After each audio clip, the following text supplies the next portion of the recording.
Hey guys, welcome to my face. So typically I'd be doing this on a podcast. For those of you who don't know, I run a podcast called the Bad Chinese Teacher Podcast that just finished up its first season last week, and I had thought that I was going to put myself on kind of a break, if things were a little more typical. They are not, but we live in really extraordinary times, and I had mentioned on the last week of the episode that I wanted to start something a little bit extra to kind of fill the gap, so to speak, and so this is it. I've done YouTube videos in the past before just for fun. These are going to be a lot less polished, but basically I'm a teacher, and most of you have known that school is looking very, very differently now that we're looking at this kind of long-term self-isolation, social distancing exercise. The purpose of me doing this is kind of really it's for me to kind of document what has been happening in this really extraordinary time in my life. This is my last semester at the current school that I'm at. I'm going to go to grad school next year, and so it's kind of if there was ever a momentous way to finish off a career at a place, this is kind of it. But I felt it was really important to kind of document things as we go along, and just kind of record thoughts and feelings, and share them with you guys if you're okay with that. So distance learning started for our school last week. We started on Wednesday, today's Monday, and so it's been a full 4 days of school.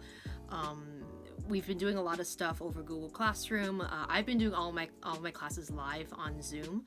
And so in terms of assignments and grading, honestly, I've just been taking one thing at a time, and to ask kids to show up to class honestly is a pretty big effort already. And so I've been basically running classes from there, grading participation really, really generously, and then just kind of letting kids go off from that. And so, as time goes on, I think I'll build in more assignments and things like that. I have a vocabulary test that I'm doing per week, and so that happens this Friday. We'll see how that goes. It's forced me to prepare for classes more than I have ever done so in the past, and has really kind of shown me that how much of my teaching has been me kind of loosely preparing and then kind of filling in the gaps as I go, which I think some people might argue that is probably a pretty okay way to teach, and some people would be horrified. But I've definitely had to prepare a lot more, spend more time putting together PowerPoints than I ever have in my career, and so as a consequence, you come into class feeling a lot more prepared, I guess.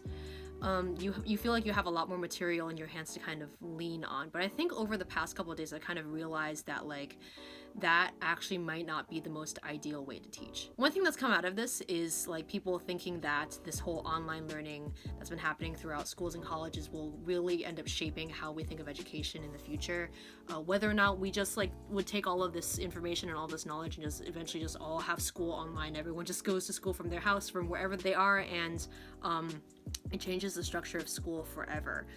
There's a lot of arguments to kind of to support that, because just think about the infrastructure costs of running a school, and this is all putting aside equity issues in terms of what school, what kind of services school provides for kids and families apart from just education. For instance, meals and having a place for kids to go during the day so that their parents can work. But nevertheless, it's raised a lot of questions as to whether or not the work that we put in now in terms of digitizing our learning will really shape and dramatically change how we look at education in the future. And I think before we get to that point, there's going to be a lot of barriers in place. But one thing that I've noticed almost immediately is that the contact points you have with students are totally different, feel totally different than online, as opposed to doing it in person, right? Which I think is kind of a given. Pretty self-explanatory, but I think I'm just thinking about if I were to start teaching, right? If I had met my current kids as a teacher doing online lessons as opposed to in person, I think the nature of our relationship would totally change. In that I don't think I would have as close a relationship with my students online as I would being able to see them every day, which again sounds really obvious, but I think it's really easy to understate how important that relationship building is. Because to be honest, right, college is one thing where you're paying ridiculous amounts of money to just absorb knowledge, as much knowledge as possible. But when you're teaching middle school, high school, you realize really quickly that the relationships are really, really, really important, which is almost an educator's cliche at this point, but they really, really are. They make or break kind of a student's sort of growth as a person, and whether or not they actually care about your class also factors into that whole lot. And so you realize how much of that relationship building happens not outside of just like delivering material, right? It happens in those little conversations that you have before class or after class. It happens in those like little eye contact moments that you have during class, like those little random tangents that you can laugh along about. In those times where you feel, I guess, a little more relaxed and not as pressured to just like cover material or like stick to the PowerPoint. And I've definitely felt over the past couple of days that like I felt this kind of pressure to stick to the PowerPoint. I have all this material covered, and we have to just kind of go through it in class on schedule and stay on topic and all of that. Especially since like when you have a bunch of 7th graders on Zoom, it's really easy to kind of it's harder to keep classroom control when you can't see them. And so teaching has felt a lot more kind of perfunctory to me over the past couple of days. I don't know how much of this is a product of like my own creation, right? Like that I have spent all this extra time preparing PowerPoints and like preparing lessons, and I've now become like a teacher that is less sort of like, let's play it by ear and let's have those random conversations and have those side tangents, whatever, and let's just instead just going to let's cover the PowerPoint because that's what we have to do today. To the credit of that, I definitely have been moving through material a lot more quickly. I haven't really been able to assess very well, as you might, kind of guess.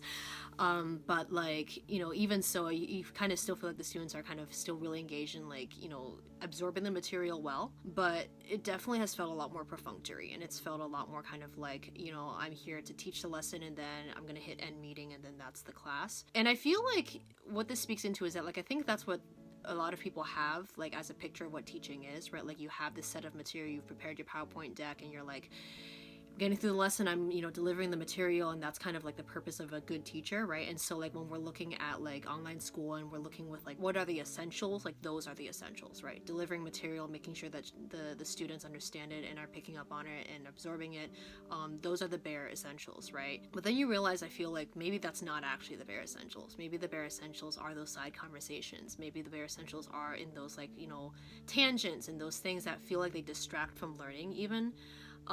But those are what students will remember, right? And what really makes teaching worthwhile, I feel. I'm just really afraid that as I'm, again, boiling down my material to just the bare essentials, just to material, just to here's vocab, here's the grammar, let's practice it, here's blah, blah, blah, we'll tell a story, it's fun, but it also feels very perfunctory. The joy of learning and the joy of teaching will kind of, become a lot less colorful. The fact of the matter is that we'll probably be at this for quite some time, and it's not even been a full week yet, and it's still already is starting to feel not necessarily tiring or exhausting, although it is, it is kind of, it requires a lot of work, but you feel kind of the original joy that you get to outweigh the work that you do is dampened a little. I think a lot of more experienced teachers probably are not surprised at anything I'm saying right now. Human contact is core to the classroom learning experience, and you take that away and then a lot of stuff is lost, right? But what I'm thinking about is how do we, if we have to keep this up for months, how do we bring that back, right? How do we bring back those essentials? And so that's kind of the thing that's on my mind this week as we're starting off the first full week of distance learning. It's really funny because I feel the classes really that I have behave online almost the exact same way that they do in person, right? The class that's super snappy and has lots of fun, witty side comments in Chinese to offer, they're still witty and funny, and we'll still have the same amount of side comments. The quieter classes are still quiet, that sort of thing. So not a lot has changed, but I think still a lot has changed. This is a process, right? Basically in less than a week, teachers everywhere have upended how they have done things for some literally decades, and are now teaching in a way that they've never done so before. For me, as a person who is just starting out their career, I've been teaching for 5 years. This is my 6th year. Even these new adjustments still feel very, very jarring. But at the same time, I feel like I'm in a place in my career where I can still look at those differences, look at those kind of the holes that we're seeing, right, with this human contact or lack thereof, and say, okay, well, we can't do things the same way that we did before. How do we kind of still take the benefit of that and then, find a way to produce that result in a different way? And so I think that's something that's going to be on my mind over the next week. Otherwise, this is going to be really hard, guys. I really miss seeing my kids. There's no way around it. I think I started missing my kids the day after we announced that we were moving to distance learning, and it's been really hard, especially since this is like my last year at this school.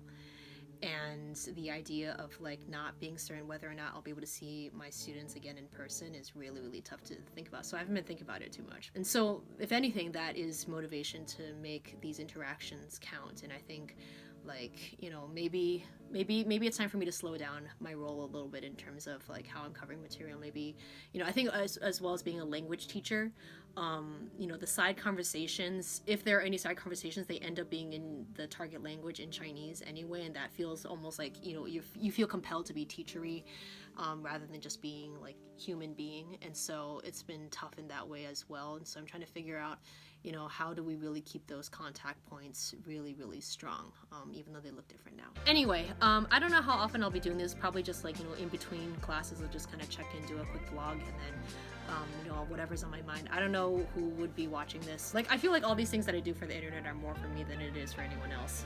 But if you're watching this, you're a teacher, you're not a teacher, you're a human who just wants to hear and see another human face, welcome. Glad you're here. I have an entire podcast where you can hear more stories just like this, so check this out. We're on break for now, but we'll probably come back in the not so distant future. So thanks for checking in, guys. I'll see you next time.